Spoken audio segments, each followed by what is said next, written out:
Hi everyone, my name's Lisa. I'm a garden educator. In early spring, sometimes the only thing I can find to eat in my garden are all the overwintering brassicas.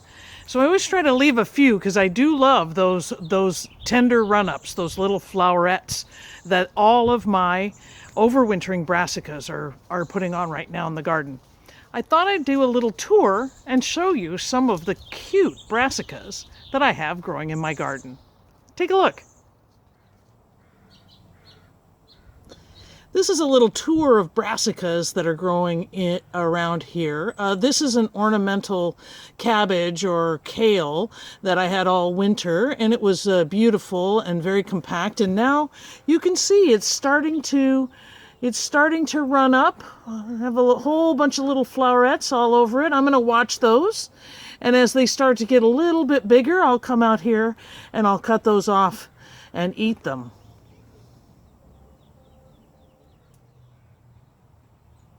This is a really fun plant. It's called cosmic kale, and you can kind of see how the leaves have a light yellow and kind of a purple tinge around the outside. This is actually like a tree collards. It's a perennial that doesn't really produce flowers as far as I can tell. I've had it for a few years. I can certainly eat it. I enjoy its beauty. And actually, I keep it mostly as a feeding station for beneficial insects.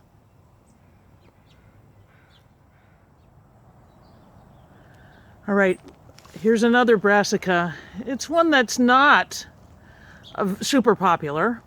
This is a little garden cress, but a lot of people call it shotweed because it runs to seed quickly, and those seeds just fly all over the garden. You can see over here the little seed pods. Might be fun if you were a kid to see if you could find the spring that makes those seeds explode and fly across the garden. So this is my Dino Kale, and it is, this is its second year of life. I planted it last spring, and it's starting to really run to seed. You can see those flowers starting to form even in some of those florets.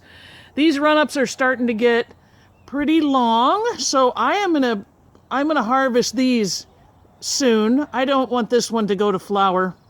I'm gonna let another brassica go to flower and save those seeds. This one, its time is short in the garden. This was a new one for me. This brassica is called Sexy Mama Collards, and I think it's named that because of these frilly leaves. I got this from a seed cooperative in Idaho, and so this was the first time for me. I have lots of seeds of this left over because I just grew a few plants. So as this one starts to run up, I'm going to start harvesting those run-ups. I'm also going to take all these leaves off and eat those as well. And then I will, when I said that its time is short in the garden, these brassicas are going to make seed before too long. And I'm going to pick and choose which of them I want to save for seed. This is one of my favorite brassicas of all. This is called giant walking stick kale.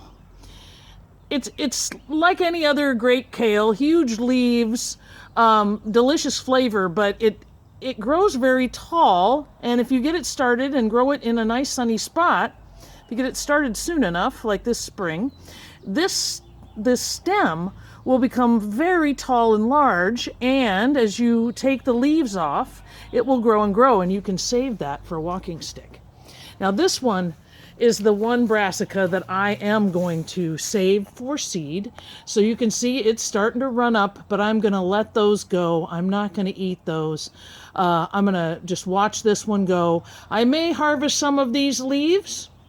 They're too delicious, and the plant doesn't need them so much while it makes its seed. This is one that we'll watch this season, and I'll show you how to save seeds from giant walking stick kale.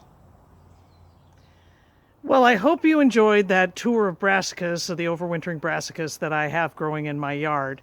I'm going to be harvesting a bunch of them. I'll show you how I cook them, but I dug around and I found that old walking stick. So here's the roots, and so the giant walking stick kale, this root was all in the ground, and this was the stem, and I broke off all the leaves going up and up and up and up and up, and finally clipped off the end, and I dried it out and it became a walking stick. I'm going to walk back here so you can kind of see how I could use it as a walking stick. I left all of the roots on there so you could take a look at it. Now, you know, I have this giant Dino Kale out in the garden. I think I'm going to try to make a walking stick out of it this year. Anyway, keep coming back. Be sure to subscribe to my YouTube channel and like my Facebook page. Visit my website. I'm going to start putting stuff up. I promise. And just keep coming back because we're making a garden.